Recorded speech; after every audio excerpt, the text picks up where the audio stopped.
Hello. I have no idea what I'm going to be talking about today, but I figured I would do a live stream because I did one 2 weeks ago and it went pretty well. So, since I am by myself, I'm just going to talk about some of my current reads and then maybe talk a little bit about things that are just generally on my mind. And then you can obviously add in questions if you want to. So I've been reading The Bog Wife, which is a pretty popular book that has shown up a lot and is often like in the front of bookstores right now. I don't know if I'm enjoying it so far. It's like one of those eco horror books, and it's sort of following like the idea is that a family sacrifices the patriarch into the bog, and then the next generation gets a wife that comes from the bog that it will be the mother to the next generation.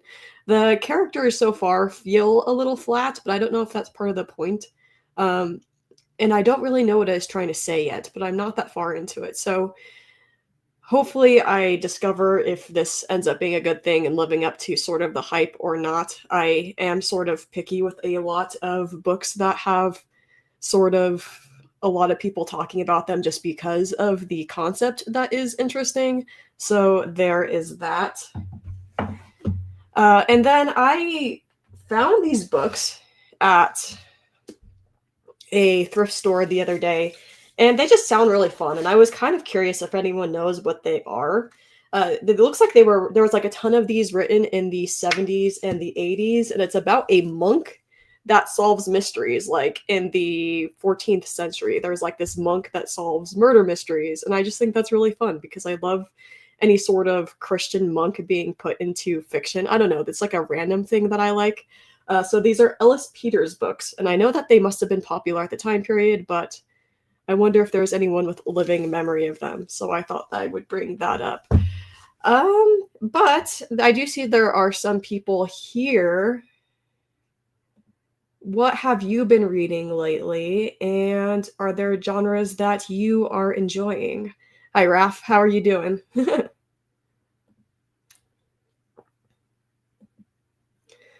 I suppose I can keep talking about different things I'm thinking about until other people have ideas of what to talk about. I would say something that's been on my mind a lot lately is the amount of feedback that we experience right now in general. Individual people, creators, sure. But well, I saw this video maybe 2 weeks ago to a month ago where there was a creator just talking about how it can feel dangerous for a video to go viral because of all the feedback you get, and it can be hard to sort of drone out the noise. And I don't really want to talk about that as far as creators go too much because I think that's obvious, but it's made me wonder a lot lately if, with a lot of just creatives in general, authors, musicians, people who are trying to put something out and they publish things and they get immediate feedback compared to, I guess, previous generations, if that ever changes what they create or if that ever puts like a damper on creativity just because of how many people are able to be heard. I think we always think about like the democratization of the internet as being a good thing, and I think it is overall, but I wonder if it changes what we get, if that makes sense. That's kind of been on my mind lately. um just logged on. Hello. I read The Magic Mountain by Thomas Mann, which is a brutal struggle for weird reasons. I'm wondering what those weird reasons are. I know Raph always has a lot of interesting things to say. I have not read anything by Thomas Mann, so I do not know too much about that. And The Empusium by Olga Tokarzuk. I don't know how to pronounce a lot of languages, unfortunately, so I just make fun of myself a little bit. Loved Magic Mountain. Now I'm curious. Oh, there you have a book review on your channel. I kind of am curious what it is about, to be completely honest.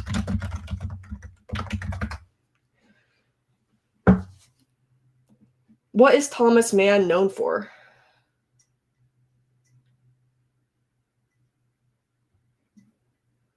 The Magic Mountain is a monumental work of erudition and irony, sexual tension and intellectual ferment, a book that pulses with life in the midst of death.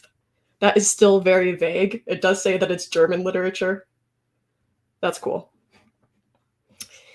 And late theory. Frederick Jameson or The Persistence of Reading by Willip Wegner, which is dense. I know you read a lot of academic things, which is a good thing. I'm in the middle of a new book, Black Dahlia, and I love this author's sort of narrative nonfiction style. Narrative nonfiction is actually something that I think is underrepresented when people talk about books or any sort of literature on the internet, and it can be really fun. I've not read as much as I wish I have, but every time I pick up something that is nonfiction with sort of a story, I realize that like we should just be talking about those books a lot more than we do. On Ellis Peters books, I have read the first one, and it did a series in the 1990s and the 2000s. Yeah, no, I know that I don't have like the highest expectations for them, but I just thought it sounded kind of fun as kind of like just fiction that you read real quick for sort of like the mystery part of it, and the whole Christian monk thing was interesting to me. It's cool to know that there is a TV series if I end up liking the one or two that I choose to read. I know there's like, I think there's like 20 of them, or I don't know how many, but there's a lot of them when I looked it up. So I guess there's a lot if I end up liking it. I'm reading With a Vengeance by Riley Sager. I've read some Riley Sager books before, but I feel like they kind of jumble together in my brain, so I don't even know if I remember the ones I've read. Is there one with like a locked door or something? Riley Sager. Or is that a different person? Oh, Home Before Dark I've read. I've read Lock Every Door. Survive the Night. I have not read that one though. I think that's his new one. Oh, okay. Man is one of the few German Nobel Prize winners. That's cool.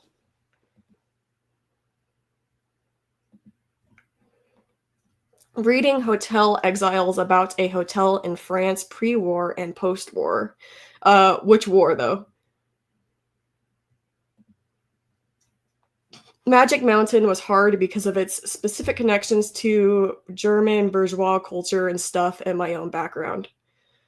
I mean, multiple people are talking about it, and I mean, I've heard the name before, but I just have no idea what it's about. But maybe I should read it just because you guys are recommending it.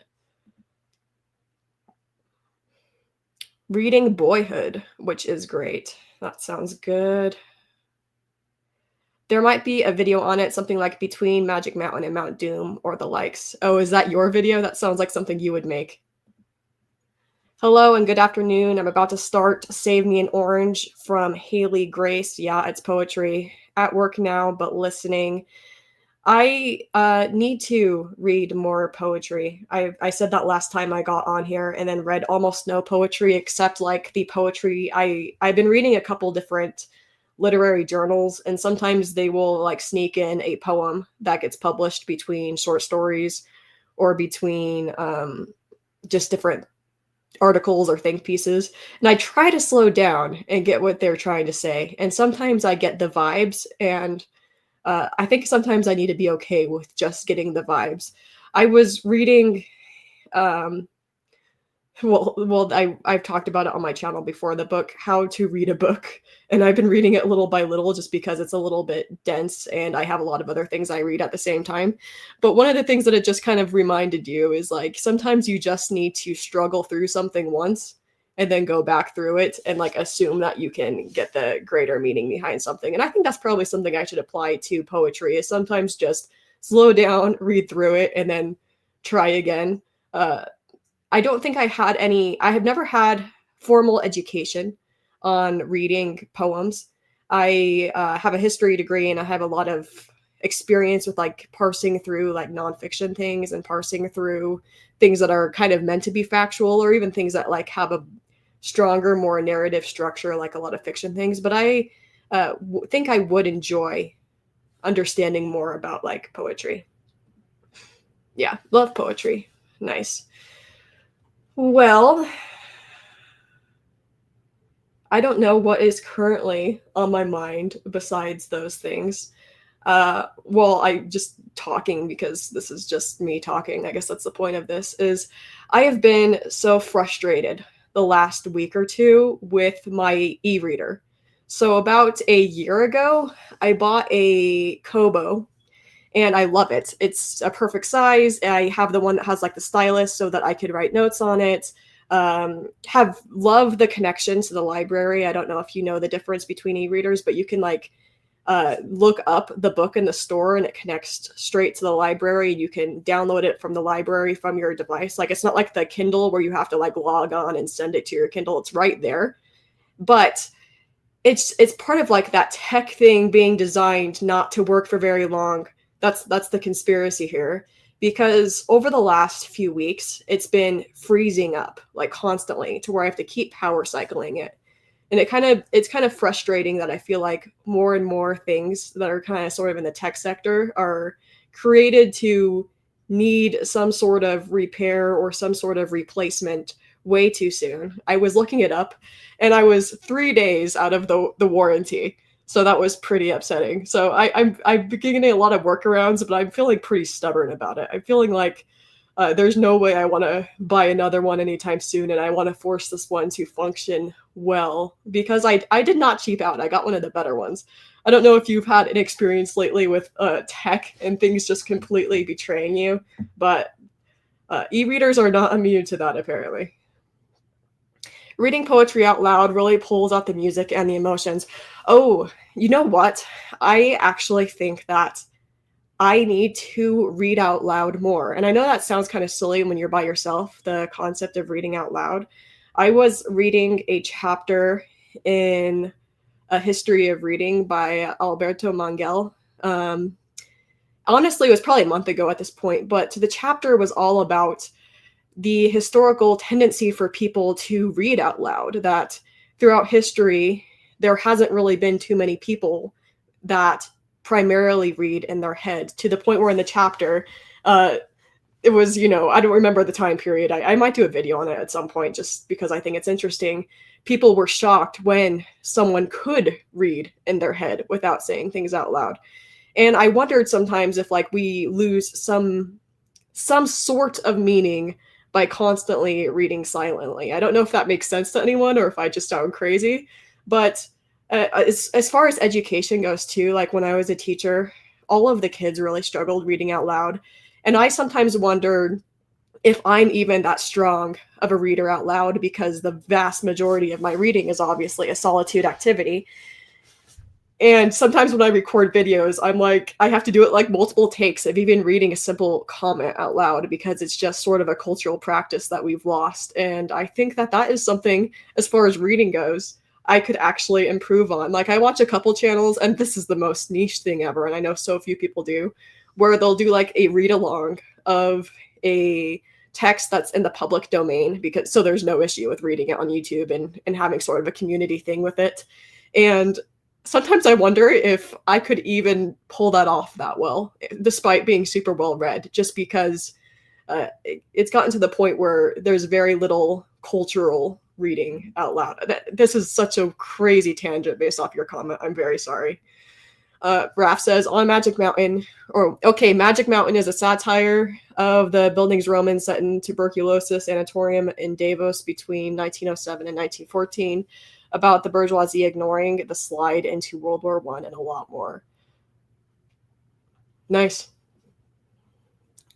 Unless you're into that and can stomach an entire chapter in French, I wouldn't recommend it. Oh, okay. Well, I don't know French, so I don't know how to stomach a chapter in French.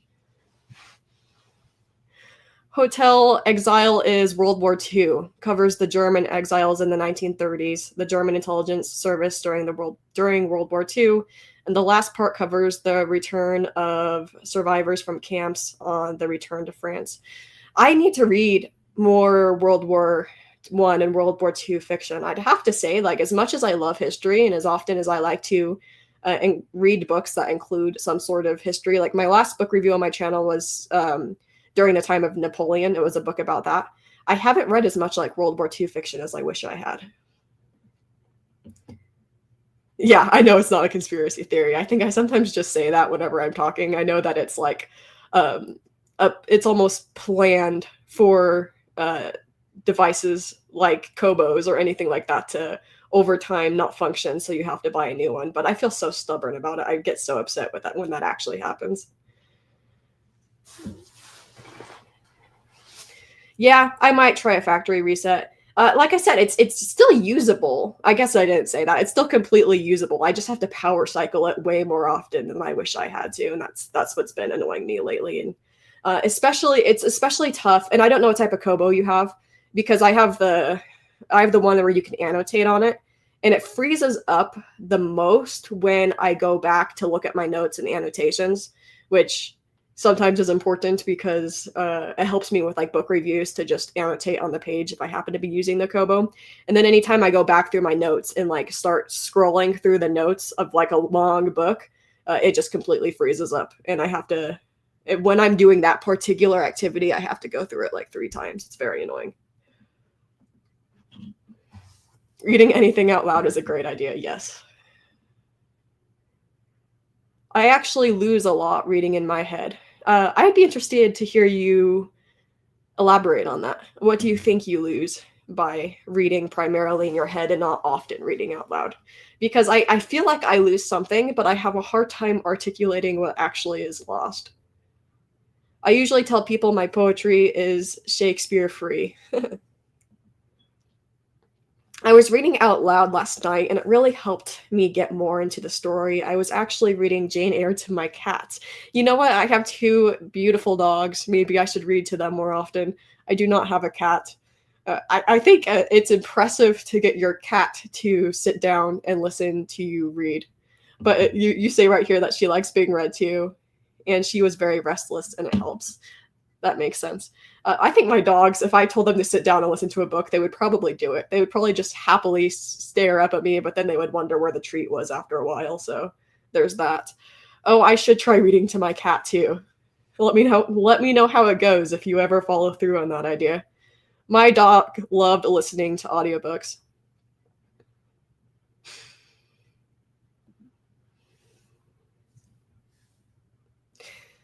I used to play music on for my dogs whenever I left the house. I wonder if there is any sort of benefit to that, or if it just makes you feel good for not leaving the house atmosphere kind of boring. I don't know. I love the approach of this channel. Thank you. It's a genuine exploration of books and what makes good books so great. I'm enjoying the video on self-indulgent writing. Yeah, I just put that up yesterday, huh? And then the one that came before it on sort of self-indulgent reading. I definitely think it's an interesting discussion. I do wonder if we overuse terms like that sometimes, but bringing up the term and having a lot of different people comment on it usually starts a really varied discussion, one that I could not do on my own. So I think that's what I like most about those. I think I put it in a playlist on and called it like community comment discussion videos. I don't know. If I look at my channel, I know what I called it, but doing one or 2 of those a month where everyone else gives the content for the video is one of the best things that has been randomly started on my channel. It was not a real idea for a series, but the first one I think went well, and then I figured we could do some more, and so far they've been going pretty nicely. Okay, I don't know if the French is translated in the English version. I had the German original, and in there, the French and Italian is not translated. I do wonder if they would translate it in the English version, just because so many people who speak English don't speak any other language. Is there an expectation that someone who is German might also speak more languages? I mean, for example, you're speaking English right now. I don't know. I don't know why people in the United States don't value, and I don't know about England as much. I don't know if they're more likely to be bilingual, but people in the United States don't value learning more languages. I've always thought it was kind of weird because I think that there are so many more people you can communicate with if you learn more languages. That being said, I don't really know that many languages. I only know Spanish, and that only happened because I was in a situation in my life where I had to learn it because I lived in Mexico. So I don't know if I myself would have learned a language on my own. I probably wouldn't have, because everyone surrounding me doesn't seem to think it's that important. So I do wonder if the English version would be translated, because there would be an expectation that we don't know any languages, which is, a stereotype that is true. Fall of the Giants by Ken Follett is a very fine World War I historical fiction. Yeah, he came up on my last live stream too, and I think I embarrassed myself by being like, I haven't read anything by him, because I know he's like a very, very popular author, and every time I go into the bookstore, there are always several books I see written by him. And I should just read one, just so that I have read one. You know what I mean? And so I can see if I like him too, obviously. But I feel like there is a need for people who talk about books online to have read the most popular authors and the genres they enjoy. And since I, say that one of the genres I really enjoy is historical fiction, I should probably read some of the most famous authors in that genre. I think I experienced the same thing as a history teacher to some extent, where I do know some things, but you can't know all of history. No one can. So when you didn't know something in the subject, you were like, you caught me not knowing something that maybe I should know. That was also a very random rant on your very innocent comment. Yeah. Uh-huh. I think I saw, was it the Norwegian government that put out an ad, I don't know, like a public service announcement ad that kind of made fun of someone being like an inshitifier for a job. I don't know. I think I saw something like that, and it seemed like it was actually from like a Scandinavian country's government, and it was hilarious. I would link it to you if I had it. The World War I book you need to read is All Quiet on the Western Front, and maybe watch the original black and white movie. Yes, I definitely should.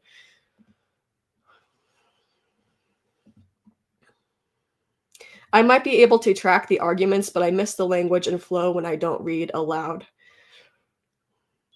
I guess that would make sense. I guess it depends on what type of book you're reading. I feel like with a lot of modern popular fiction, I don't think you miss anything by reading it in your head, but I think the more care that was put into the language used in the book, the more you likely lose by always reading in your head.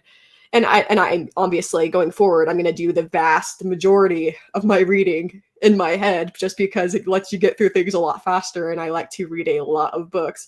But I have considered with certain things slowing down and practicing the, I don't know, act of reading out loud just to see what can be gained from it. So I should definitely pick one that lends itself to that. If we're talking German modernism, The Man Without Qualities, The Death of Virgil, and Sleepwalkers. Nice. You just read All Quiet on the Western Front. I see that you finished off your comment there. I think we got what you meant. From Book of the Month. Nice. I think when I did that Book of the Month video in December, I don't know if most of you have watched it. I think people thought that I was, I don't know, completely against Book of the Month. I'm not. I still think Book of the Month does a lot of good things. I just don't oftentimes see the purpose to subscribing to it. So I have not subscribed to Book of the Month, but I don't know, maybe someday I will.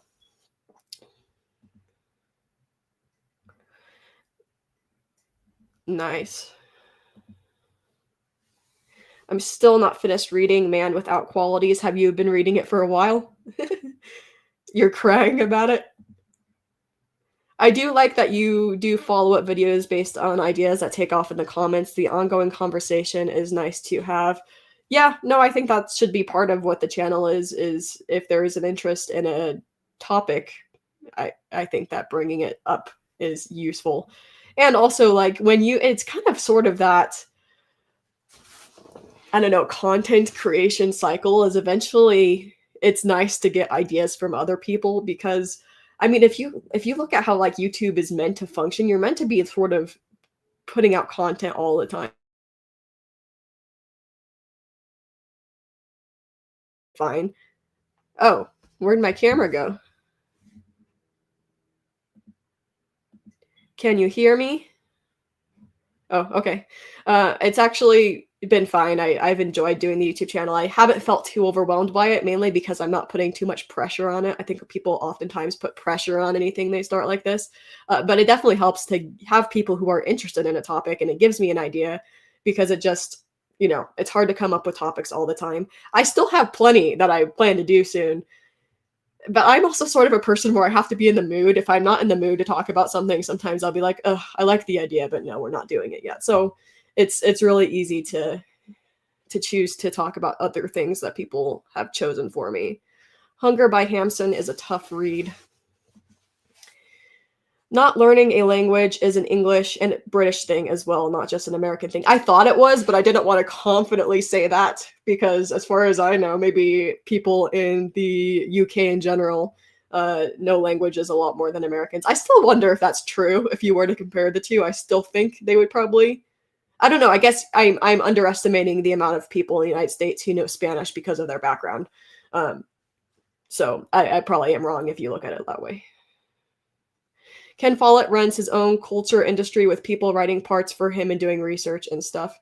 Yeah, no, I figured that with most huge authors that are really well known in any genre, that they have a lot of people working for them, and then they sort of use the name to, in a way, build a brand, which feels weird to say when it comes to books. But you totally know that any author that has so many books is probably has a lot of people helping just be able to build a brand, because writing is a lot of work.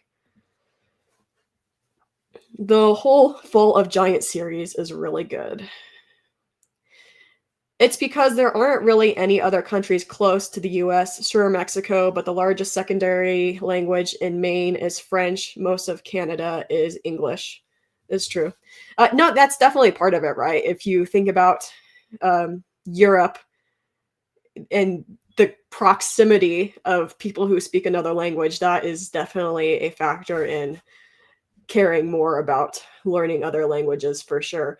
I guess sometimes I get a little bit, what's the word, pessimistic about people around me, and I probably shouldn't. I'm like, we should all be learning languages for fun and doing all this stuff for fun, and but people are just tired, and there, if there's not a need for it, people aren't going to do it. So there's always that part of it. That's because contemporary popular writers don't practice their sentence writing. Yeah, I mean, I think that there's always exceptions and there's people who are doing lots of things, but I definitely have seen a lot of line by line simple writing and a lot of popular novels. Like I mentioned at the very beginning of this video when no one was here giving me comments and things to talk about, that I'm reading through The Bog Wife right now because it was on the front table of things that people are talking about. It sort of presents itself as a little bit of a literary fiction type thing, but it's more of an eco horror. And I don't know about the message yet, and I don't know what I'm going to think about it yet. But line by line, it definitely has simpler writing than a lot of the like classics I've been reading lately. And I don't know, I haven't yet decided if I think that's a bad thing yet, because I do think clarity and meaning has something too, and especially as a lot of people are not reading right now, if they pick up a book that's like new and popular, I kind of like the idea of them being able to follow it along pretty easily. I don't know. I've always had a conflicted view on modern books and how they're written. And then, I also don't like to lump them all in together because some books aren't like that. Sorry. If you ever try reading Finnegan's Wake, definitely read it out loud. It will help a lot, as does knowing a dozen languages, I guess. Yes, knowing a dozen languages probably would help with some books that like to include lots of languages, but unfortunately, that is not something that I have a skill with. Reading aloud takes more patience for sure, and quality of language matters. Oh yes, Hunger. The book Hunger is on my list to read.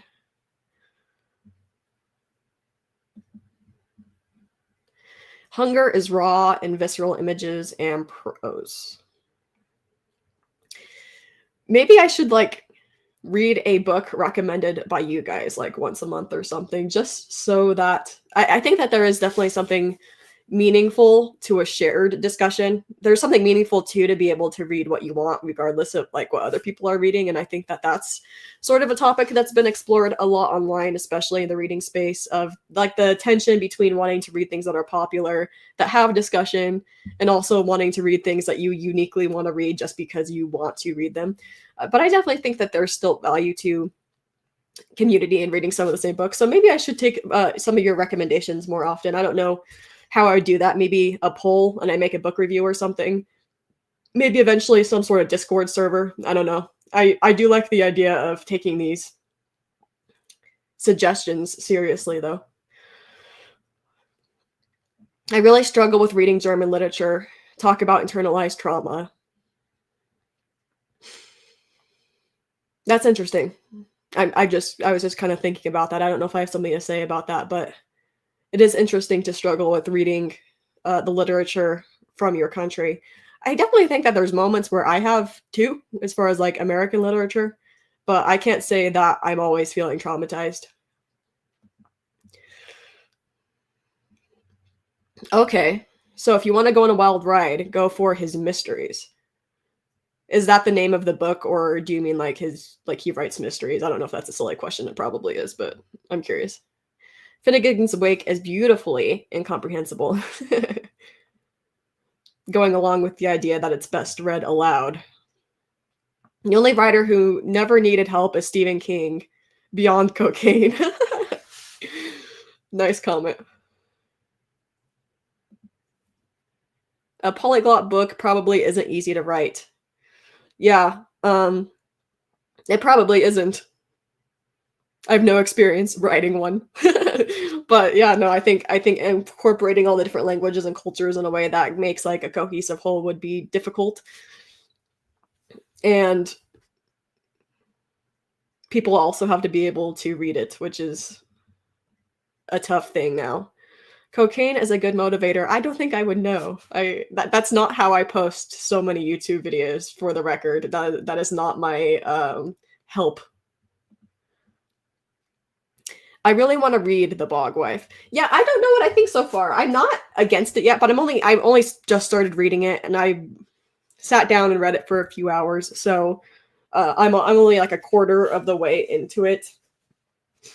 I'm trying to rotate like older, more obscure books because I have a big interest in a lot of those, or even just classics, things that are well known too. But I'm trying to rotate older books with newer books because I think that there's benefit in reading both older books and newer books. So this is my rotation of reading a book that was published recently. This is a 2024 release. And we'll see. I might do a review on this one just because I feel like I haven't been putting up book reviews of the newer books I've been reading. I think like the last one I put up was a pretty old, obscure one. So maybe I'll do a review for this one, but it depends on if it does anything interesting, if I think that there's like themes and things to talk about, because when I do talk about a book for 20 minutes, I want to make sure there is something worth talking about. So we'll see on that. But I think it could be going somewhere interesting. I'm not going to recommend it yet, though.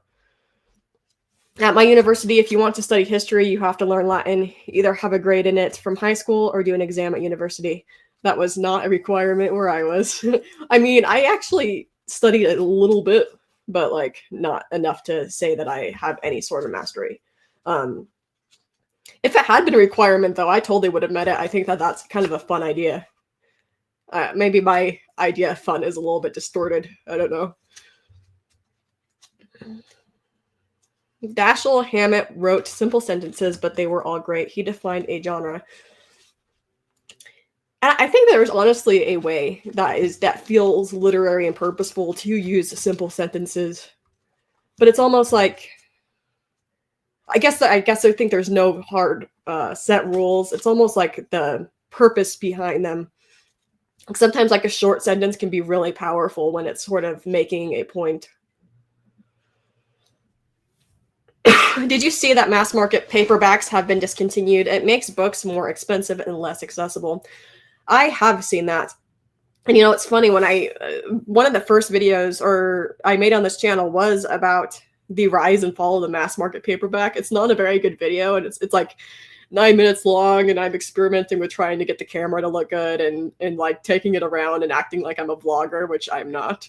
And in the last week or two, kind of got a lot more views because of the topic being popular. That's one of those where I would never have expected it to like take off again.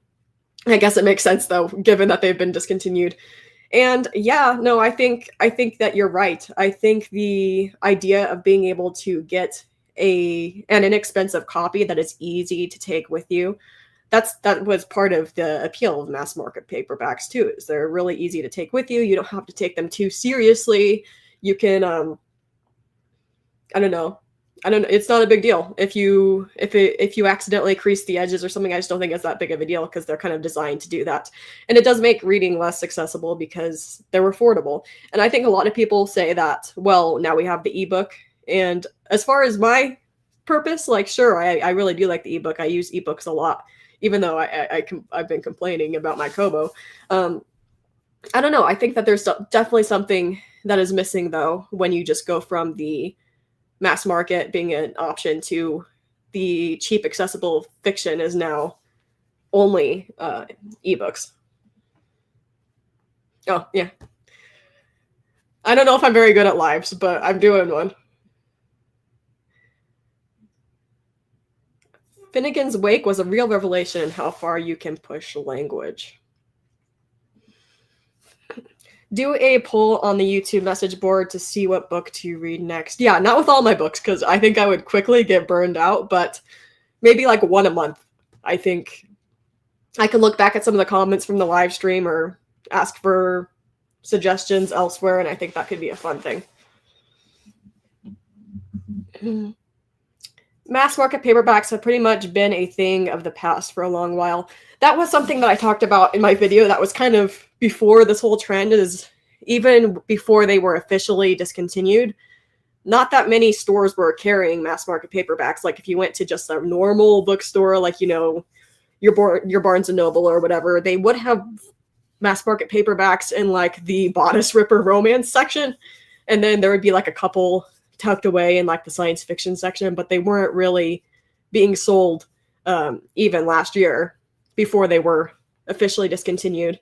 And to find a bunch of mass market paperbacks, I often would have to go to like a used bookstore. Like there's one used bookstore near me that sells almost exclusively mass market paperbacks, a lot of them coming from the 80s, 90s, 2000s.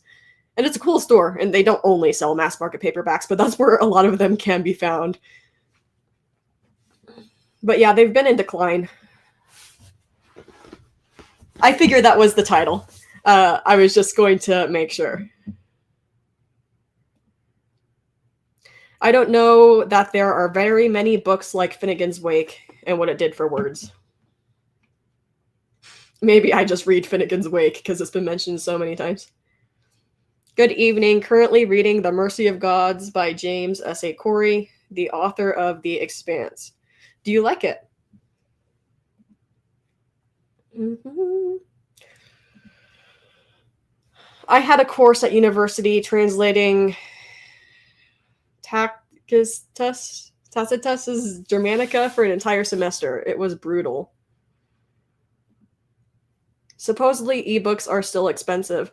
Yes, you're right. Ebooks, I think, are getting more expensive somehow. And I don't know if that's true, if it's just like my perception when I look up a book that I want and it's almost as much as the paperback sometimes. There are ebook deals every day, and you will definitely find some good books on like the deals for really, really cheap. And like I said, there's a lot of good connectivity with the library, so you can get a lot of your ebooks from the library if you plan to read the book in the next 3 weeks. But some of them are kind of ridiculously expensive.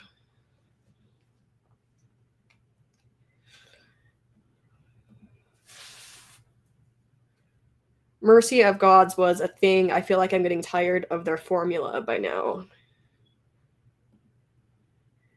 Modernism and postmodernism most certainly push language. I guess Finnegan's Wake is close to my heart. I guess that's a good question.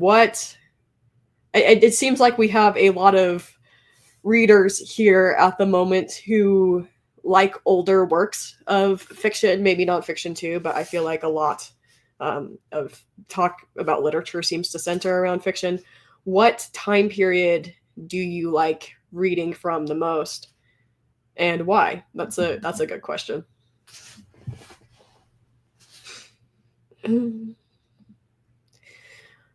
Well, I've been knee deep in Frederick Jameson for the book review of late, so modernism and postmodernism are my thing at the moment, I guess. I feel like you wrote that out before I even asked the question, which is kind of funny. Some of the science is a bit too technical for my primitive brain. This is the Corey book, right? but as the plot has progressed, it's become an interesting read. I feel like when I've read hard sci-fi in the past, it can be a little bit of a learning curve, especially because when I'm reading something, I really like to know what's going on. I don't like to just like sort of gloss over things and assume I'll get it later. So it does feel like sometimes when you're reading something that's more set on like scientific principles, like hard sci-fi, that it takes a little bit of effort. But I think that's a good thing. I think that a lot of people are opting to read books that are easy to be able to understand, and I get that, and I think reading for entertainment is completely fine. But occasionally it's worth it to take a book, even if it's a fiction book that challenges you, and even if it's on something like science. And the effort to get yourself up to the point of being able to understand the author and what is actually being put on the page is oftentimes worth it. That's my take anyway. But it can be a little bit exhausting, and sometimes I'm not in the mood for learning science stuff that I didn't already know. The last new book I bought was cheaper by audiobook through subscription services. The only audiobook service that I use other than the library is Libro FM. It's pretty good. I do like it. I try to use it as little as possible because oftentimes I can get things pretty reliably through my library. But I do kind of like their whole little thing of sending some of the proceeds to a local bookstore. I read vintage 60s gothic suspense and gothic romance books. I like the mysteries element more than the romance element. That's fun. What's the best book in that little subgenre, in your opinion? I take a historical preference, so I read across history. That said, I have an easier time reading contemporary literature. I can't finish Dostoevsky. I'm really bad at pronouncing things, as I've always said. Yeah, that makes sense. I just bought his The Idiot, and I'm wanting to read that one soon. I have not read Jameson yet. The science is not hard, it's just evolutionary psychology, which is dumb. The whole nature versus nurture debate and going for nature pissed me off to no end. Yeah, I don't know I don't know about the specific book we were talking about, but I get that. Even though some of the science, when science is difficult to understand in a book, it can be a little bit of a barrier, but I find it interesting. But I kind of like when people take these common debates and try to think through them in their books, but I get that it can be annoying when they take the side that you are not on. I've got Jameson's Antinomies of Realism on my shelf. Literary criticism is my favorite nonfiction genre. I think if I had to pick one decade to read from the rest of my life, I would go with the 1960s. That was a great decade, especially for science fiction. That sounds nice. I think I need to read more to decide what decade I would choose to read exclusively from. I definitely went through a period where I read a lot of things that were newer, and I've only recently gotten into reading things that are older. I mean, besides like common classic, like I read a lot of common, everyone's read them classics as a teenager and as throughout my 20s, but I need to read more just random books from different time periods to actually be able to confidently choose one. Maybe I'll read more from the 1960s. As for period, I like all of them as long as they are sincere and have integrity or self-indulgently smart ass stuff, of course. I like some amount of comedy in fiction, even if it's self-indulgent. Literary criticism is great.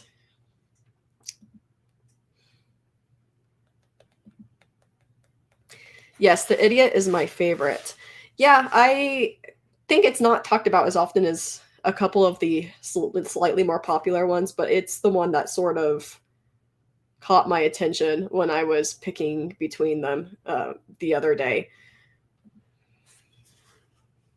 Generally, I am terrible at reading contemporary. Older books have had time to settle into the critical and cultural consciousness, thus reducing the chances of reading a dud. I suppose so. Yeah, no, I think that you're probably right just in what you'll actually find from older books. There have definitely been a lot of older books that have just completely left memory that are oftentimes still pretty good. But I guess you are taking a little bit of a risk when you're reading a brand new book, despite the fact that some of them end up being pretty good. Love mythologies. Image, music, text is dense.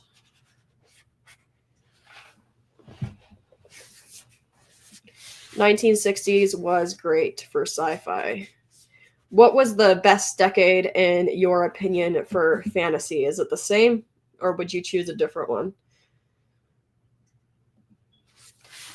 My college education seemed to prefer contemporary literature, but I try to challenge my bias by reading older books or older works.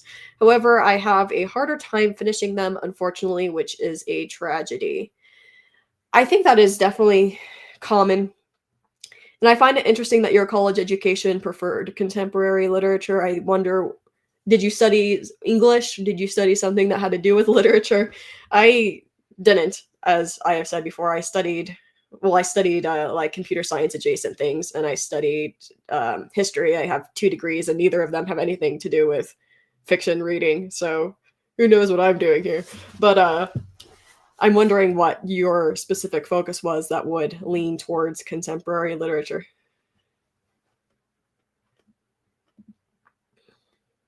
If criticism is your thing, okay, we have immediacy or the style of too late capitalism from last year. 1980s fantasy is underrated, but it's spread out so much. What do you mean by it being spread out so much?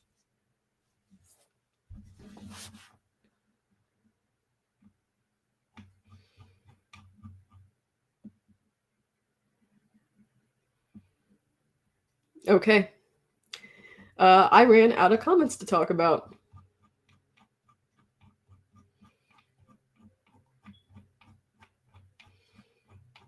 I'll wait a minute, but I'm also cool with ending the stream if we are good. I have this right here. The professors were biased. I studied philosophy and literature and tried to take a whole bunch of courses. It's a bias that contemporary writers are better. I'm wondering what that bias is sort of based off of.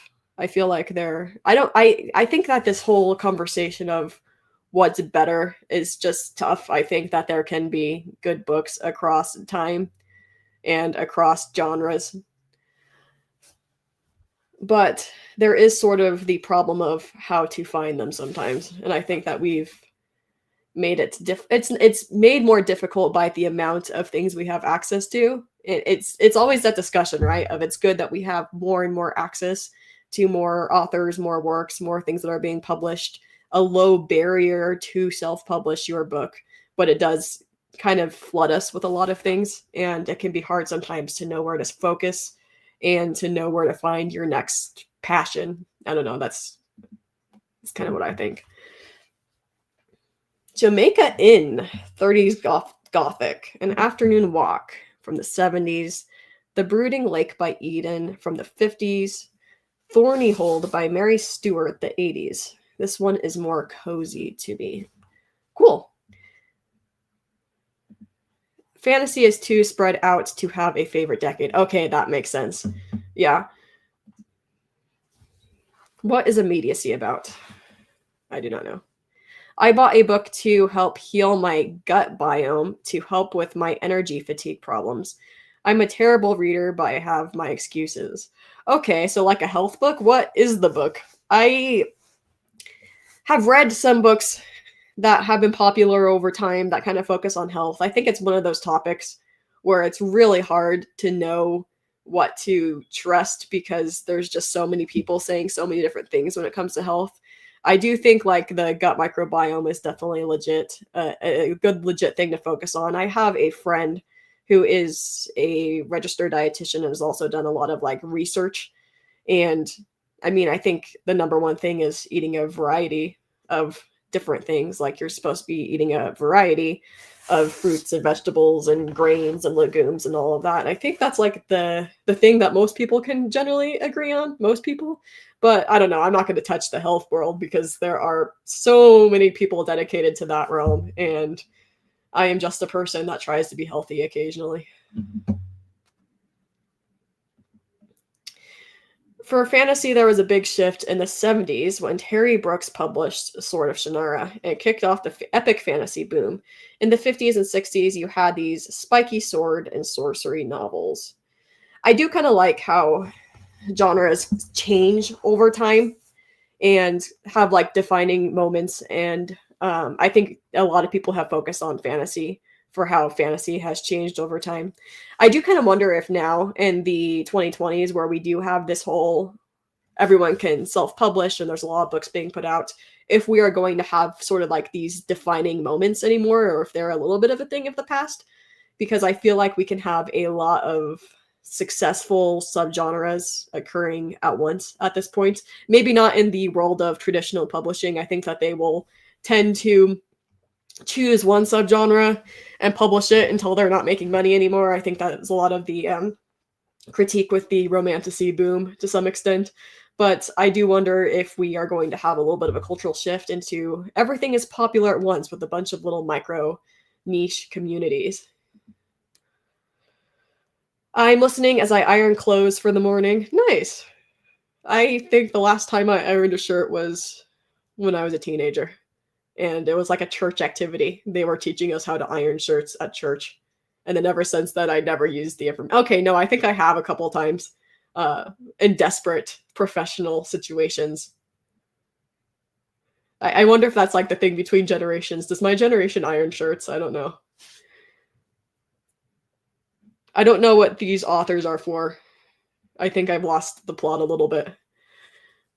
I was a bit surprised in school, honestly, by the bias because it discouraged curiosity. Yeah, I mean, I don't know about your educational experience.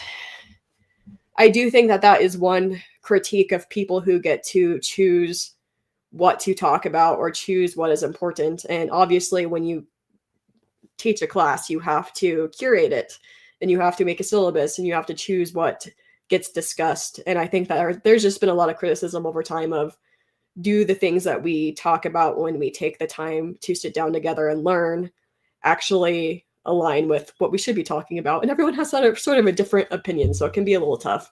I think that's where I like the idea of just a variety of different professors who emphasize different things, but I don't know what the answer is to being sort of forced to focus on something in your academic studies when you wish you could focus on something else. I don't know.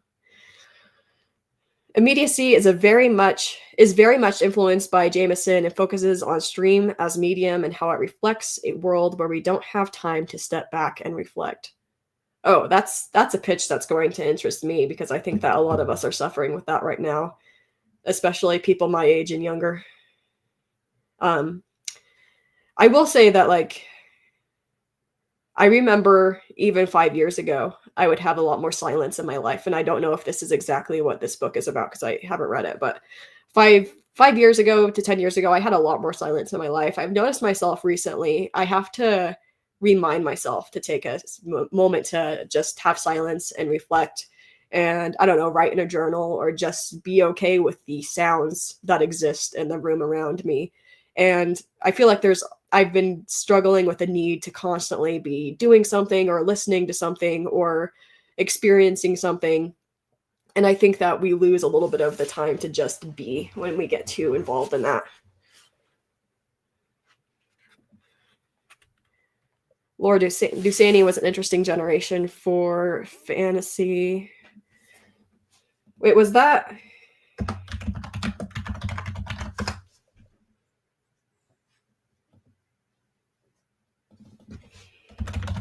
Who wrote the King of Elfland's Daughter? Oh, that was him. Okay, yeah, that's what I thought.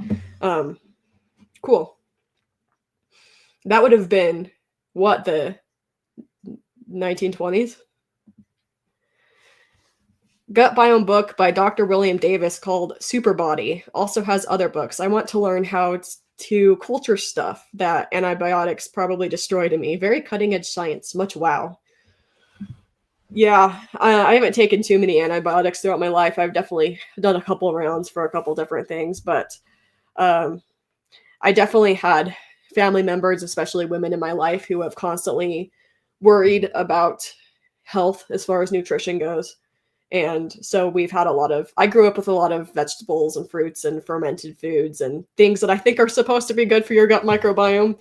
We made a lot of our own sourdough. My grandmother made kombucha, kind of a weird health nut family for being Americans. So good for you. It's nice to have healthy things inside your system. You mentioned my favorite fantasy writers. Now you guys could be friends. I love jumping into anything from Henry Rollins, stories about growing up in DC, his time in Black Flag, and a solo career, and all of his worldly travels. Very entertaining and interesting. Is this all like personal stories, like narrative nonfiction type stuff? With AI, there is certainly a push for less critical thought and quick answers. Immediacy sounds great. Yeah, yeah, the AI conversation seems like it's going to be one that we're going to be having for a long time with everything going on. I've kind of thought that I need to get maybe more educated on the topic. I mean, I think that you can only get so educated from, I don't know, YouTube video essays. And I think that's where a lot of us are getting our information.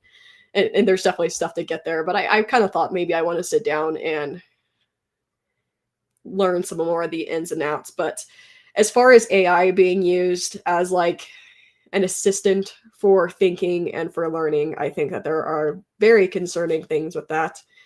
I remember it became popular while I was teaching high school, and that was a pain to have all these conversations of, do we incorporate it into learning? And there's a lot of people who are like, the bag is open, it's never going away. We need to learn how to teach children or teenagers to incorporate it into it while still using their brain, which I don't know anyone who's had success with that yet. And then there was sort of the approach of putting it to the side and trying to get people to be able to think without it. And that's kind of the approach I took at the time, because there was no perfect solution. I kind of went to the point where I made people take out pen and paper. Like I literally had them put away the laptops because I wanted to know that they could think and that they could write. And I do think that was a good decision with that. But I think there are a lot of issues with the people who have not yet learned how to think, relying on it in order to learn how to think. And I'm concerned. I'm concerned. I like my books to entertain me and use YouTube to learn new things. There aren't many books that fit into things I need to learn. Interesting. Yeah, I mean, I kind of like a lot of books. I like books that entertain me, and I like books that teach me things. And I think that there are some things that I learn in books that I don't think I could learn on YouTube. You know, what one of the things, and this is a weird thing to talk about randomly, I think, but I think one of the things that shocked me the most with becoming a creator is how many topics don't have anything on YouTube. Like, you would assume that everyone has talked about everything already, but when I think about like topics that I could bring up, a lot of the time there's nothing. There's like no video that's already done it. And I think that it can be an issue sometimes where I guess I talked about this in a recent video. We talk about so many of the same things over and over again that some discussions are just not even happening. And those discussions are still oftentimes happening in books. So I guess that's the only thing I would say to that, where sometimes when YouTube can't, a book can. That doesn't mean that you always need to be focusing on every topic ever, though. Like, you're allowed to have your interests and you're allowed to have what you want to focus on for sure. But I guess the more I get into really niche interests sometimes, the more I realize YouTube doesn't have everything. Mediacy is published by Verso Books, which is usually a good sign, at least for me. Wait, Raph, have you not read it? I iron work clothes because it's expected. Everything else gets the worn look. Yeah, I guess the clothes I wear for work just don't need to be ironed. Maybe I purposefully choose things that don't look bad. I've used a steamer before, I guess. I still do think it's a generational thing. I think that there's a lot of younger people who have given up the ironing things. I have grandmothers who iron sheets for the bed, and I can't even imagine that. I like that. I mean, I guess like obviously if we're talking about like what is the generation, like the greatest generation would be my grandparents, the one before boomers. And I suppose all my grandmothers in that generation were homemakers, so it was their focus, but the need to iron sheets as they are getting older is definitely something that I've always found very interesting. Like the things that are hard to give up because you've always done them. This is completely not off your comment anymore, but it's something that has been on my mind a bit. I rock the hobo look, so I try to have my clothes reflect that. And in terms of fantasy, it was improved massively by the genius that is Sir Terry Pratchett. I probably internalized the bias too much. My Shakespeare class was great. The bias on modern literature.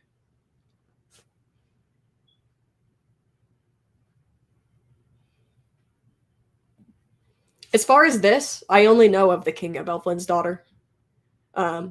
So I don't know if you're talking to me or if you're talking to someone in the comments, but I do not know anything else.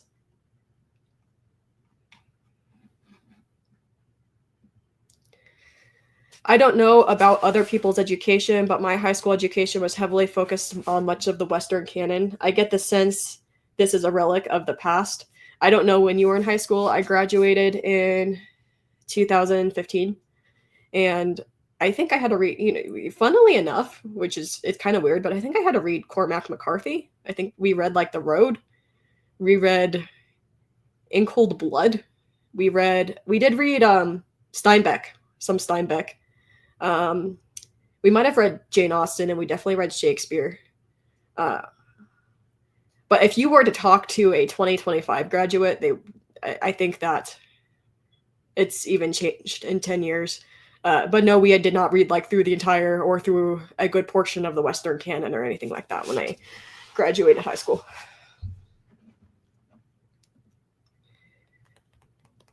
The Western canon is made up and sucks, and I'm saying that as someone who has read a lot of it. I guess I've never committed to a list of like the Western canon. I've never like pulled up a list on my computer and done like a little check mark after reading every book on the Western canon. And like I said, like my background is not, for the audience that I seem to have, my background is not literature as much as it is, I studied history and I studied things with computer science. So I guess the few literature classes I took in college were actually Latin American literature, which obviously wouldn't have been the Western canon. I think a lot of the classics that are included in the Western canon are very good, and I've read a lot of them, but the whole package and in general, I don't know. The canon is dead. There are some people who are still very committed to it. I've seen some YouTube channels where there are people who are very committed to reading through it. I don't know. It's tough because there are obviously lots of great books that aren't included in it, but there are also a lot of books that are included in it. Should we have any sort of cultural norm or set of books that everyone should be reading and talking about and studying? I don't know. I guess I don't know that one. Sir Terry Pratchett was the best thing that happened to fantasy in the second half of the 20th century. Nah, the Western canon is fantastic. So there are definitely different opinions on the Western canon in general. I just have to stand as like the weird middle ground here. I don't try to always be in the middle for no reason, even though I might appear like that sometimes. But I think there are great things within it, and there are great things that should continue to be studied that are in it. And there are also great things that are not in it. So I don't know. I'm working on my AI video. I try to have it done before should I cuss on YouTube? I don't know. To Athens for beer and heavy metal. You've been talking. I actually do watch Raf's channel sometimes. He has some good stuff on that. He's been talking about making this AI video for a long time, so it's a big project for him. And I think he has actually read a lot of the books on it. I actually want to, like I said, I want to actually take some time out of my day to read about AI. I guess it's something that I don't want to have to be interested in, but it's just so prevalent in a conversation that always happens. So I should take more interest in how it works and what it does. Thanks to Firefox embracing AI, I'm going to have to find a new browser. I didn't know that. Henry Rollins, yes, all of his personal experience. He loves going to places where he hasn't been, meeting complete strangers in different countries to show we can all get along. I think that's nice. I was just saying earlier in this stream that I like the personal stories genre where people just take stories from your life and make it a little bit of a narrative and make it sort of fun to follow. I think that it's hard to get people to read those. Like, I think people always love to hear the new sensational fiction idea that people have, and that's oftentimes going to get people to read more often than personal stories. But once you sort of slow down and or have the time to read some of those end up being some of the best things you can read sometimes. I wouldn't mind getting book recommendations for anything related to main character learns willingly or reluctantly to become an artist, and story has experiences of that journey. I don't know if I have one off the top of my head, but that would be a cool thing. Book binding has some good channels, but sailboat design is non-existent on YouTube. Building, yes. Design, no. Okay, so you're kind of talking about, I was talking about the limitations of YouTube sometimes, where you would think that everything's on here, but like not everything's on here, which is just something that I have not noticed until recently. So apparently sailboat design is not something that someone has decided to do. Okay, I've read Immediacy 5 times. So you were saying the publisher was a good sign, but that was just sort of pointing out that the publisher was a good sign. Portrait of an Artist as a Young Man is a great book about an artist. Okay. It's a coming of age. 4 years in the army, we ironed everything. Yep, it sounds like you would have to. I do iron most of my clothes, but not my sheets. I do shine my shoes once a month. Yeah, no, that's, at some point, people would start ironing too many things. My grandma was just known for keeping her house immaculately clean, so ironing sheets is probably just a step along that pathway for her. I don't know. It was the silent generation. Oh, okay, sorry. I said the wrong generation. What did I say? The great generation? Was that before the silent generation? I don't know, but my grandparents must be the silent generation. Barely. They were born in the early 1940s.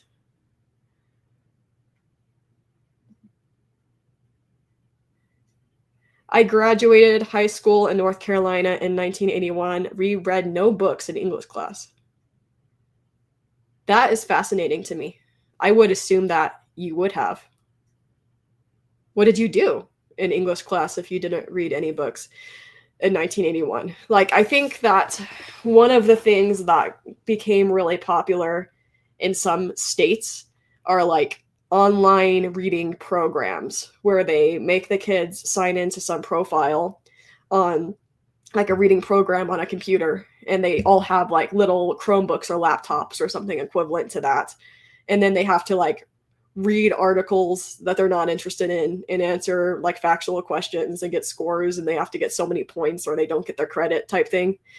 And I oftentimes wished that they would go back to just reading more books, because that seemed to take the joy out of reading for a lot of people who are reading in that way. But it surprises me that someone who graduated in 1981 wouldn't have read any books. So I'm curious what maybe was going on at that time. My class on Latin American literature was pretty good. The Western canon is dead in academia. I mean, it could be.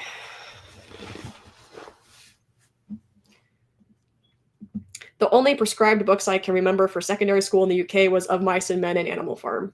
Those were both books I had to read in high school as well.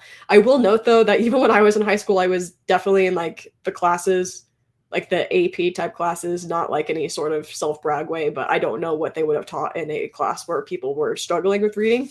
I think when I graduated high school, I did have to read at least one book a quarter, if not more. I think that pace should be what we still do in school if that is not being done everywhere.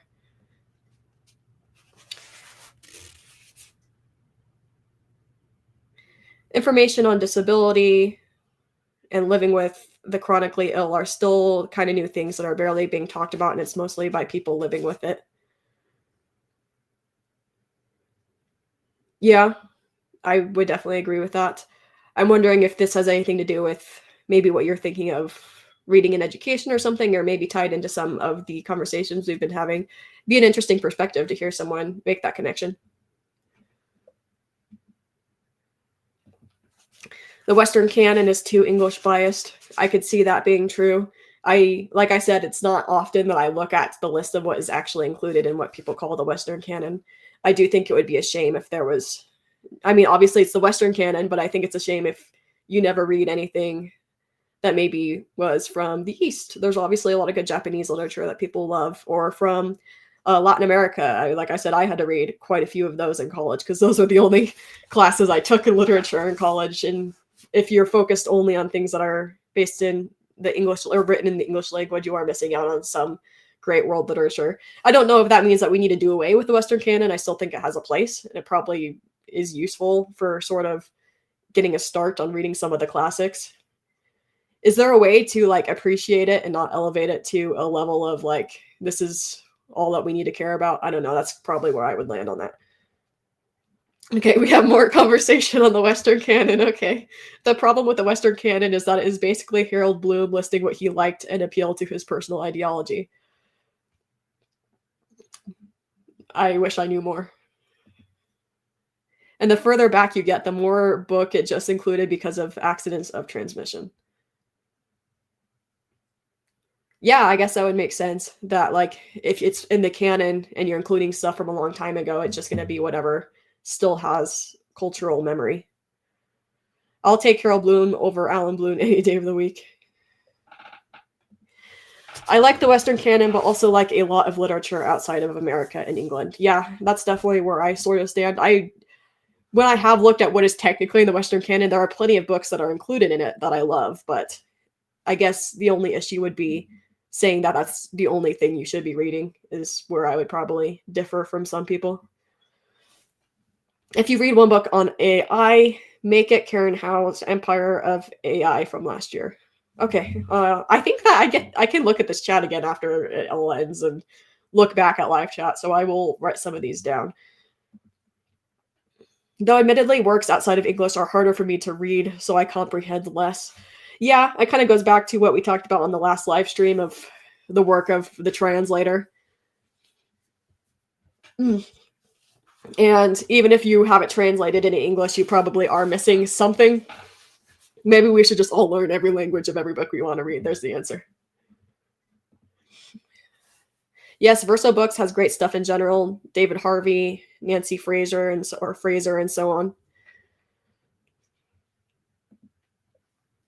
The AI video is 45 minutes long in its current vision, and that's intro in part 1. And there's another 7 or 8 parts to come. Okay, so this is a topic that Raph will be talking a lot about. So if you are missing out on the fact that I'm like, don't have very much yet to add to the AI discussion, mainly because I need to educate myself more, you can go check him talking about it and debate AI with him in his comment section if you want. When are you posting that, Raph? I've seen Britain, France, US, and Russia often cited as the 4 greatest nations for literature. And who says that, though? I don't know. Like, I maybe a certain type of literature. I don't know. I've just read a lot of, like I said, I've read a lot of good Latin American literature, and I've read some good Japanese literature. So I don't know if I would even take the time to pick a country where books are the best from. because I think that's somewhat limiting. I mean, I've also read a lot of great American literature, which isn't your thing, but I mostly sat in the back room and played chess with a friend of mine. We just read out of the textbook nothing but excerpts. That's kind of a shame. I do think it is funny. Like when I was a teacher, uh there's not obviously a lot of funding for education.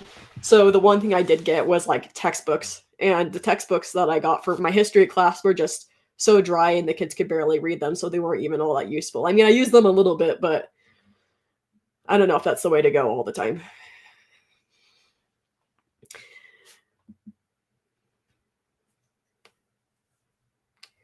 What does that stand for? I mean, I've seen the acronym a lot, but I don't actually know what those stand for.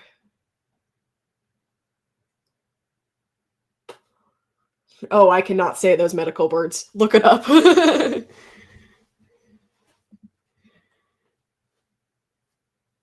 As a German, I almost feel insulted there, but then I don't believe in nation states nor the Western Canada. Oh, do you mean like the countries that he said are often cited as being the best, and Germany is not one of them. Britain, France, US, and Russia. Where did you get this though? That's kind of where I'm curious. I didn't realize Russia was considered Western since its work in translation, though much Russian lit is very influential in the West. Russia has always been one of those countries where people don't know what to call it, Western or Eastern, and when it comes down to it, I think we can just call it Russia. If you count the West as Europe, then there should be more European, Latin American books. I would agree with that. French lit is great. Where would you recommend someone start with French literature? I don't actually think I'm trying to think if I've read that much French literature. I've read like Victor Hugo or things that are really popular, but where would you start with French literature?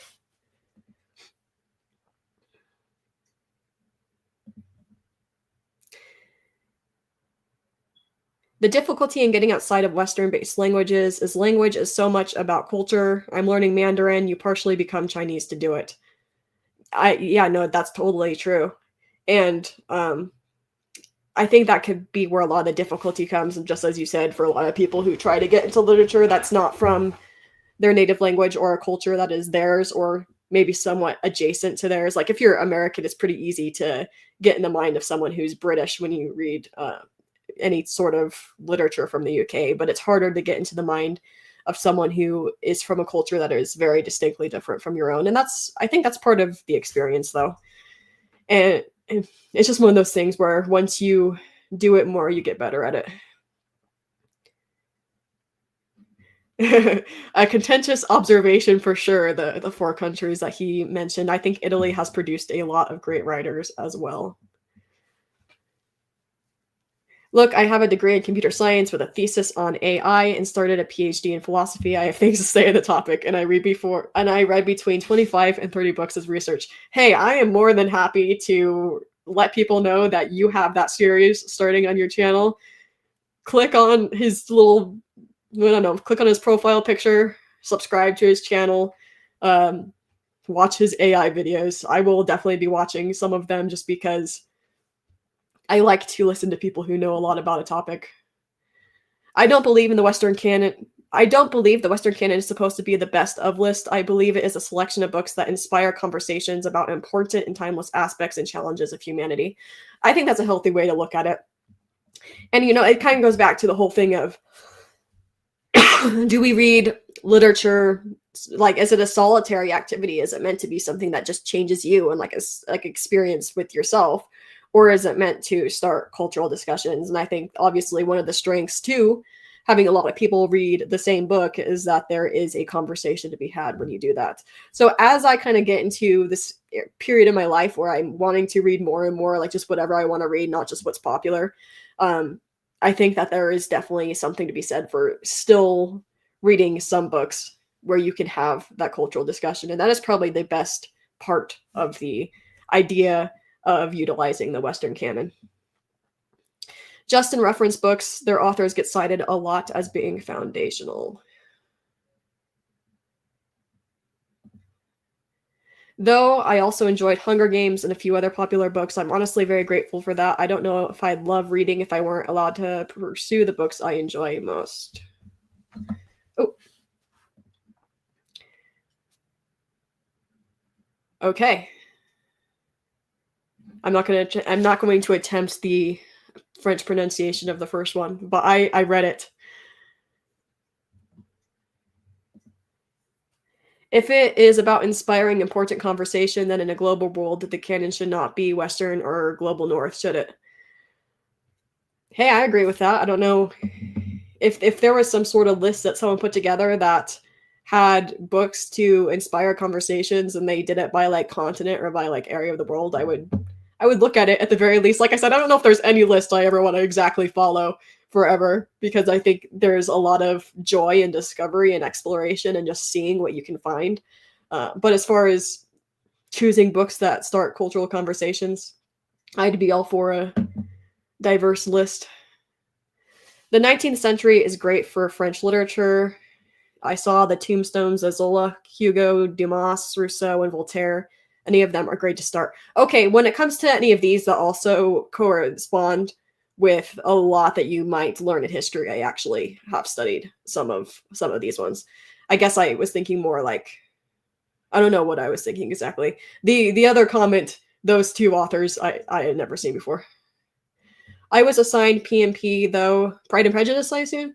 And I'm so glad because Austen, okay, yes, Austen remains my favorite author. So far as the canon, of course, it would be great if it were diversified more. I love Jane Austen books. I devoured all of those as a teenager, and I reread a lot of those in my early 20s. Maybe I'll reread one soon again. Having a Jane Austen discussion on my channel could be fun. I feel like I want to do some more book reviews on my channel than I currently have, just because I think they're good to exist. Even though obviously people generally like the conversations that are easier to join where anyone could join them, so I'm never going to stop doing that as sort of the core of my channel, but maybe I do more classic book discussions and more contemporary fiction book discussions and just have places where people can talk about a book, or maybe a Discord server eventually, like I said, could be a fun idea. I like the idea that the canon is about conversation. Yeah. No, I think that is, I think that's always been the purpose of it, and that's why people push for it so much, is because it's the way to actually have discussion on literature. But of course, there are downsides. The hard part is what books would you replace with others, because it's not like you can assign endless books. If some books were added to the canon, which would be booted? I guess that's the hard part. I almost wonder, like, I guess it's sort of the idea of how centralized does education and discussion in literature have to be. I think the idea of the canon is a very centralized idea. The idea that if you, I don't know, study literature in one university, you are studying something similar to someone in another university. But I wonder about the alternative of like a professor choosing books, whether they be in the canon or not, which seems to be the model now. Is there a huge downside to that? As long as you're able to have like that discussion within the group or class that you're in, is there a downside to that being a little bit more decentralized? I guess that's the real question that it comes down to, is do we want something that is something we could culturally talk about amongst groups, or does it matter? I don't have an answer for that, but I think that's the question. I would argue there are not books in the canon that are indisputably without merit. Yeah, I'm not going to go attack any book in the canon. Like I said, I almost need to look up what exactly books are in it. I know that there are several that I love that are in it, or more than that, but I can't say I've read all of them. Okay. Good. A lot of books, even those written now, reference things from the Western canon. They are foundational books. I don't think we necessarily have to read them, but they have been widely read. Yeah, no, I wouldn't argue with that. And I think that there has been like lots of different, what's the word? Ideologies or ways of thinking about education.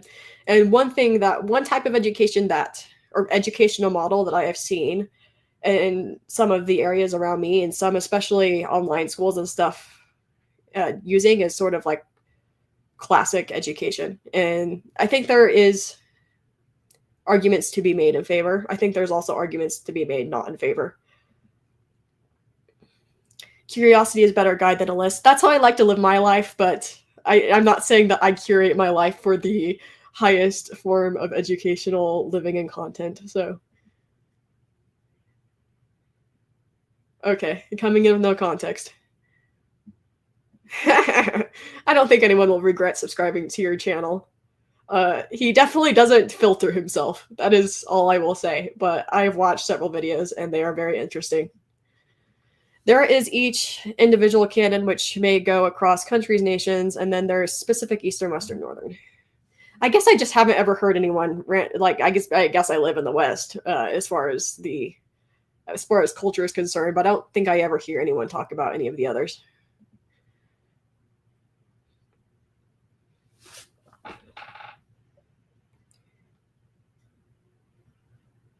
Oh, you would get rid of Moby Dick and most of Dickens? Is that because in Moby Dick they have like those just really long sections of things that don't really add to the book? I don't know. I don't think I would get rid of it. I also have like some Dickens books, and at least they've been very influential. But you know what? I guess everyone would have a different idea of what to get rid of from the canon to make more room for other things. You don't replace books in the Western canon. It's as much about history and timelessness of the human experience. Time goes on and the canon wouldn't grow naturally. I think that's fine. I don't think there needs to be, if you are going to have some sort of list, I don't think there has to be any size to it.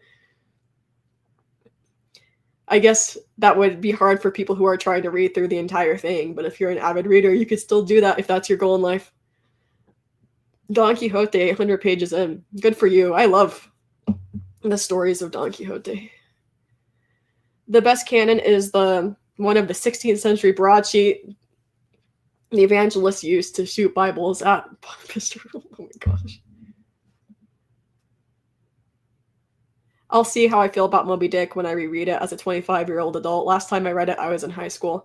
I think that, yeah, no, there's definitely classics that I read when I was young. That part of the problem was I was too young. Like, I think, for example, my first time reading Lord of the Rings, I think I was like 11. And that was not the time to get everything out of that. More people.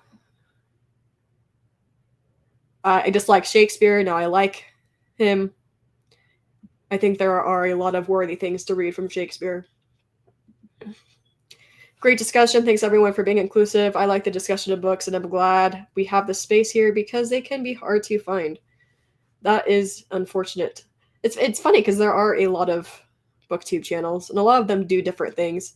But I think I'm definitely doing something that I don't see all the time. And I don't mean anything by that, but I think it's a good thing. Hoping Moby Dick will be more positive as, as an adult. I think it will be. I do understand maybe the frustration with some of the digressions. I guess I'm just always someone who doesn't mind. Like, I don't mind if someone spends 100 pages talking about something random. I don't know why. Maybe it's just my desire to, or willingness to learn random things. But I mean, I guess with stuff like that, there are always abridged versions. There's still plenty of value to like abridged versions of things if something is really annoying you. I will not have this Moby Dick slander, one of the greatest novels I've ever read. You know, I think that you're going to start a fight no matter what you decide to take out of the Western canon. It's brave of anyone to try to answer that question. Maybe the canon should be like a Hall of Fame and can only be voted on after so many years of publication. Okay, so what if like some modern popular releases get into the canon by popular voting? I guess that would be the complication with that. The newest edition is Fourth Wing. What topics can we bring up concerning literature that you would argue with? You want me to be like arguing all the time? I don't know if a live stream is the place for. I mean, if there's something that you bring up that I completely disagree with, I'll say. This is just, I feel like this is like a venue for like a casual conversation to an extent, though. So I'm not really a inflammatory person most of the time, unless I think about a way to be inflammatory before I turn on the camera. The most annoying thing about reading is that one day I'll die and I won't have been able to read books from every quadrant of the world, from every race and ethnicity, the best of all, or the best of all of it, because I can't read for eternity. Yeah, no, I think that there is a desire for people to finish things, and I think that you just have to be okay with the idea that you'll never finish anything. Is that a weird thing to say? Like, you just have to be okay with the idea of like, you are going to experience what you can. You're not going to be able to travel everywhere or read every book or accomplish every goal or do everything you want to do, but you can still appreciate whatever you get to. And that's sort of the, I don't know, my life mantra at the moment is just enjoy whatever you do get to. Funny you should say that. I'm a classical ed English teacher. Oh, really? Yeah, no, my mother just went to a conference on it, and she likes some of it and dislikes some of it too. Um, there's something to be said for that model. The whaling sections in Moby Dick are relevant to the story, though. Fair enough.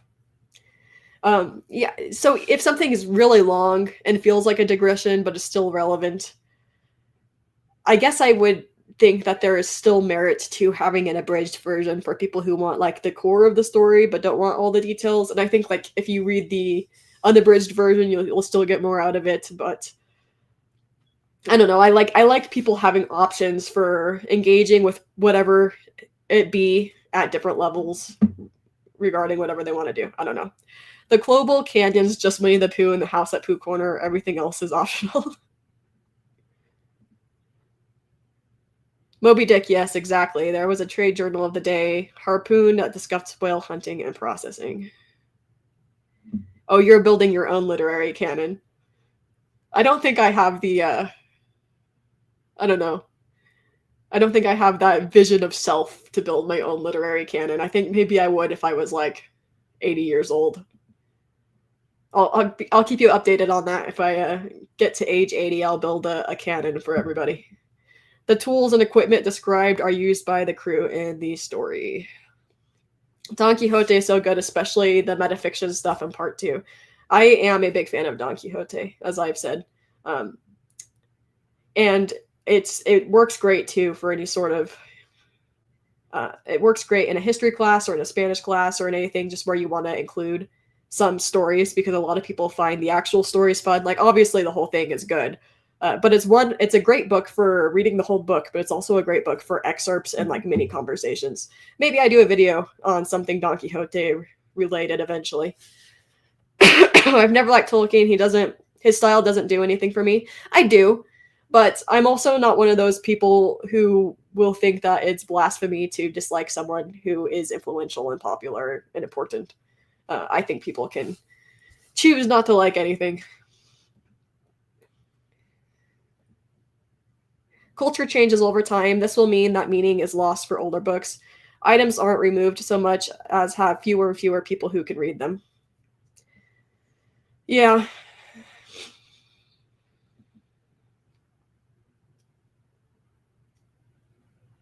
You weren't joking about the 16th Reformation propaganda broadsheet. I didn't think you were. I didn't think you were, but I could still laugh at it because it's funny.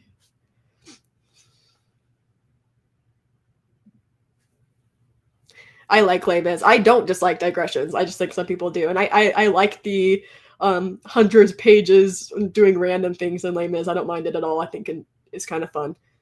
First time I read Les Mis, I was a teenager, so I think it was a little bit tough then. But I think that like reading some texts that do that kind of young gave me a little bit more patience too.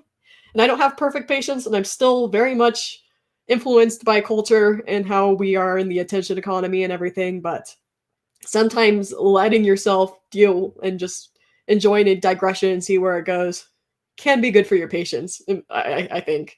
What am I reading right now? I was just talking about how I'm reading The Bog Wife right now because I'm rotating between older fiction and newer fiction, and this is my current rotation of newer fiction because it has a lot of people kind of talking about it. It's a bestseller. I don't know if I like it yet. I might do a review on it. I might not. Shakespeare wrote popular plays of his time. You have to be okay with never finishing anything. That's why the AI video is taking almost a year so far.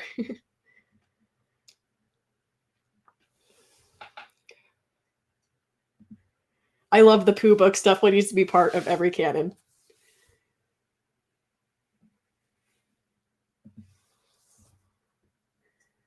Death is nothing to us, seeing that when we exist, death is not present, and when death is present, we do not exist. I like that quote too. Yeah, no, I mean, I understand, and I'm obviously 29, so I might not be the person to have this discussion, but I don't know. I don't believe in the constant fear of death. You get to what you get to, and you try your best, and you try to do something every day, and if you don't get to everything, that's okay, because by the time it's not okay, you don't need to worry about it anymore. Don Quixote is the bane of my existence. I've only ever finished the baby lit one. I'll never assign it to my students. Well, you don't need to assign, like, the book, but... Oh, whoops. But there are, like, stories within it that are interesting, even if you have to assign something that's, like, not exactly word for word from the book. The windmill part is always a fun one for kids. But, okay, I will say... Against my will, okay, this was totally against my will. I had to teach a Spanish class at one point because I speak Spanish as a second language and they had no one else to do it. So I did some Don Quixote in that class because I thought it was fitting.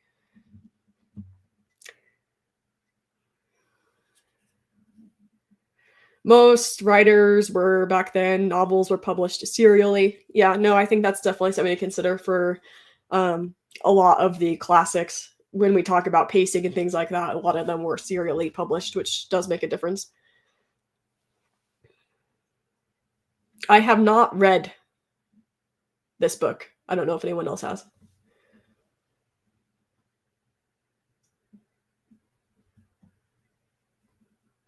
Oh, this bookmark. This is I did a couple months of that Aardvark book club because I said I rotate between older fiction and newer fiction, so I was using this book club for newer fiction for a few months, and this is just the bookmark that comes if you order a box from the Aardvark company. But it is kind of fun. Don't hate it. The last older fiction I read was the book I put up on my channel. I did a review for Ride With Me or Ride By Me. Isn't it funny that I don't always remember the names of books that I read, even if I analyze them enough to make a video? It's called Ride With Me by Thomas Gostain, published in 1944. It's a kind of a romance, but I would argue that that's probably, if you go into it for the romance, you're not going to like it. It's way more of a historical piece during the time of Napoleon. You're following a man of some means, of some wealth, that owns a newspaper and is basically publishing opinions about the English response to Napoleon. It was good. I liked it. I found it at a used bookstore, and it had a tattered dust jacket, so I knew I had to get it. I have a 20-minute discussion of that if anyone wants to either watch it or read the book and then watch it, but it's one of those things. I think there's an ideal, to publishing just some non or algorithmically optimized just book discussions just to exist, and there wasn't a single one for any of that author, even though he was kind of popular in the 40s and the 50s. I'll fess up, I've never even gotten to the whaling sessions of Moby Dick. I was already having trouble getting through the elaborate descriptions of things. To me, added little to the book.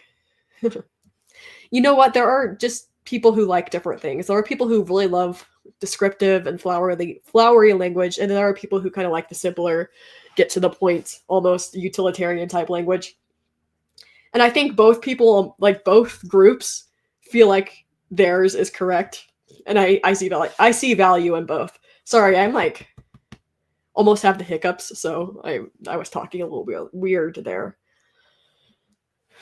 Learning that there are literal sermons in the book. I haven't exactly regretted my choice. I respect that. Reportedly, it is thematically powerful and the characters are well crafted. Everyone has a personal death that rides on their shoulders. They are the only ones that understand everything you've been through. That's one way to teach a Spanish class, putting in Don Quixote. I kind of, obviously, it was mainly teaching language, but I think throwing in a little bit of culture, I think that makes the class more interesting, and it seemed to be the case. The plan for this year is Infinite Jest, The Divine Comedy, Paradise Lost, maybe the Iliad and Odyssey, Dostoevsky, and Bronte's works. And Bronte. I don't know if I've read Anne Bronte's works. Plus fantasy stuff, so a lot to get through. Well, it's good to have a busy reading plan. I don't actually plan that far ahead. I think that planning that far ahead stresses me out.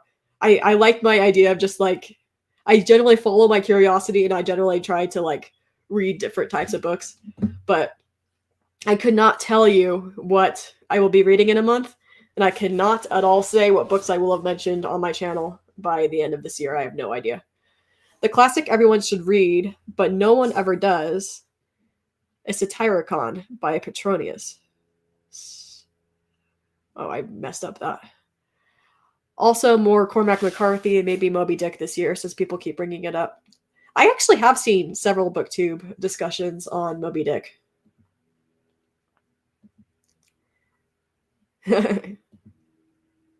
Paradise Lost. After that, read some William Blake.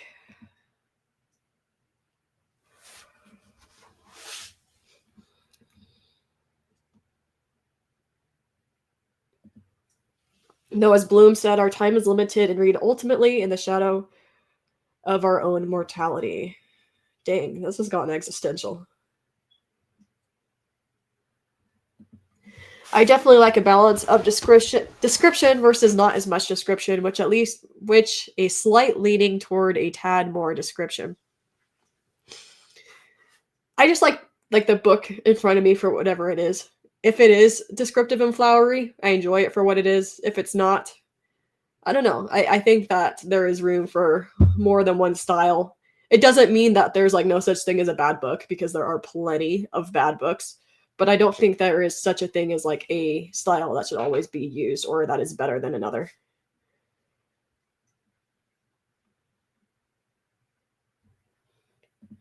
Has your vision for your channel changed over time? Any new plans and ideas coming? It's definitely changed over time.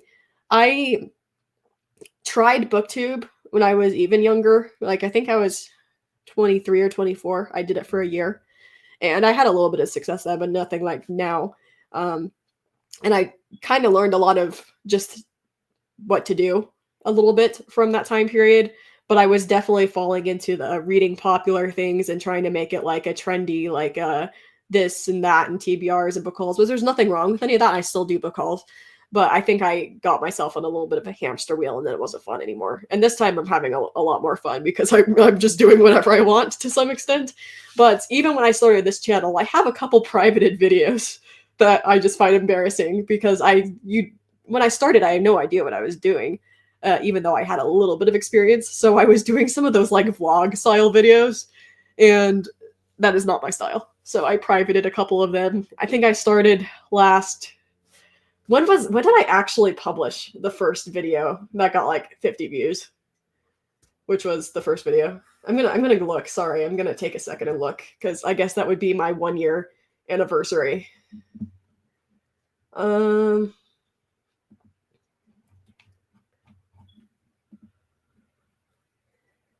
Let's see, my 1-year anniversary from figuring out what I'm doing is June 12th. So I guess I'm getting pretty close. So my first video for this channel was published in June. I did like 3 weird reading vlogs that I think are kind of cringy, so I privated them. And the first one that is public on my channel is from late June.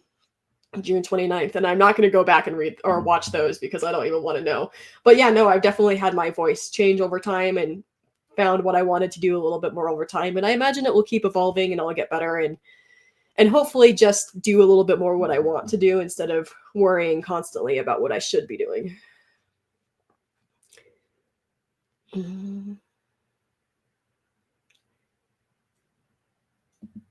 This is my year of reading Ukraine. Oh, that sounds like a lovely year. I love when people have like reading projects that are thematic.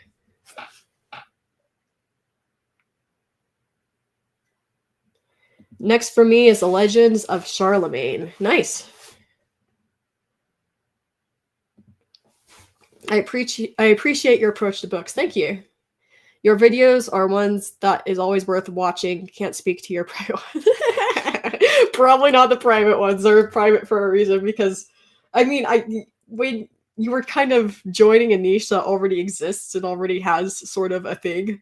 I think at the very beginning you don't have your own voice yet. You just kind of, I mean, not that I didn't have any of my own voice. I did. I might put them as like videos for people who want to sign up for like a membership so that they can look at the old cringe.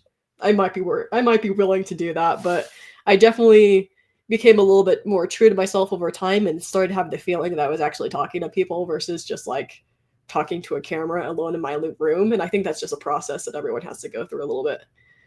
I'm not talking about the stabbing. That is abominable. One can be arrogant. I don't know what we're talking about there. I think I've kept all my videos public just as proof that I've become a better person than I've grown from the teen I was. I have the vast majority of them public. Well, I'd say I have none of them for my first channel public. That is some cringy stuff. Like the videos that I posted in, I don't know, 2020. Oh my gosh, I can barely watch them myself.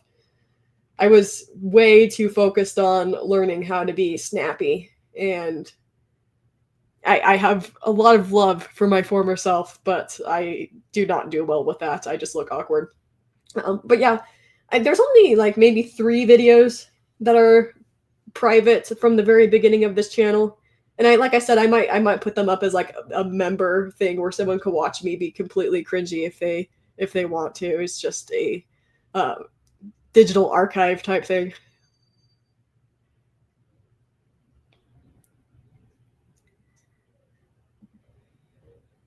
I privatized one live stream because I got a bit too clear in my opinions on other creators.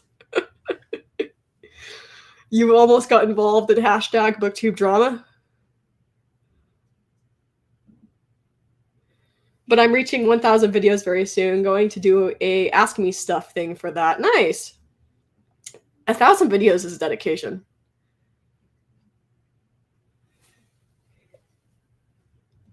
I can barely watch myself, period. I can watch myself on like 3 times speed. Because then I'm like, oh, now I sound pretty smart. I sound like I know what I'm talking about, and I'm, getting from one idea to the next really fast. Oh, look at that. But if I watch myself on 1 time speed, it is a slog. I just started reading again back on October 7th last year and haven't stopped. That is great. I love that. Every day I read. I've read 15 books already this year and currently reading 3 and 1 an audiobook. That is amazing. I love that.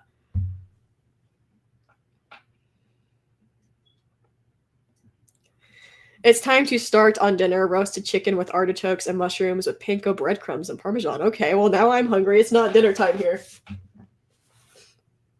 Maybe snack time. You are extreme. Thank you. That's very nice. I think we all notice our deficiencies. I think that's just something that everyone goes through. It's always interesting how different groups have different dramas, but they all have dramas. Yep, Raph almost started some booktube drama. I think I watched a video of his from a while ago. That seemed like there was a little bit going on. Half the time I make a video, I'm like, I know I'm kind of slow, but I think I get it. More like threatening to smash someone with a brick. Oh no.